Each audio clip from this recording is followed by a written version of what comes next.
In the eastern Latvian village of Atasiene, a farmer is startled to see dark shapes thundering over his field. The Wraiths are two Latvian Apache attack helicopters racing toward the threatened city of Rezekne, home to 30,000 civilians, and the nation's main line of defense against the sudden Russian attack.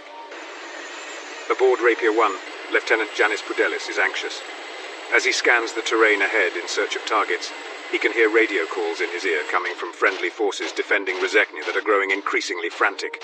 The calls for air support, increasingly desperate. 10 clicks out, Pudelis announces to the pilot. Armed with Hellfire missiles, the Apaches were now in range to meet whatever ground forces lay ahead. They were also well within range of deadly Russian anti-aircraft missiles. Hiding below the treetops, the Apaches popped up to see what they were facing.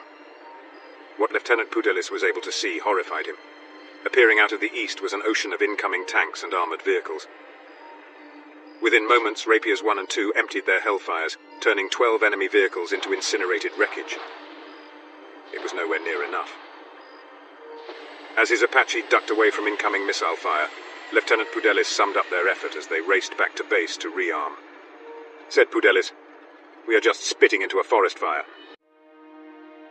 At an airbase 60 kilometers east of the Polish city of Poznan, analysts from the US National Security Agency were reviewing the latest COMINT, or communications intelligence, pouring in from the Baltics and Western Russia.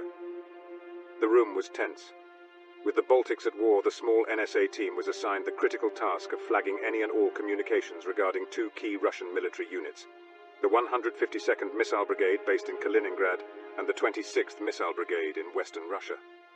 It was these two Russian units, stationed closest to the Baltics, that were armed with numerous mobile tactical nuclear ballistic missiles.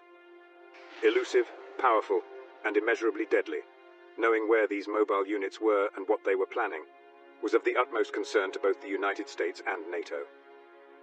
With the Russian invasion of the Baltics only hours old, NSA analyst David Massey soon identified cell phone traffic originating from within the 152nd Missile Brigade in Kaliningrad. As he read the transcript, Massey suddenly went pale.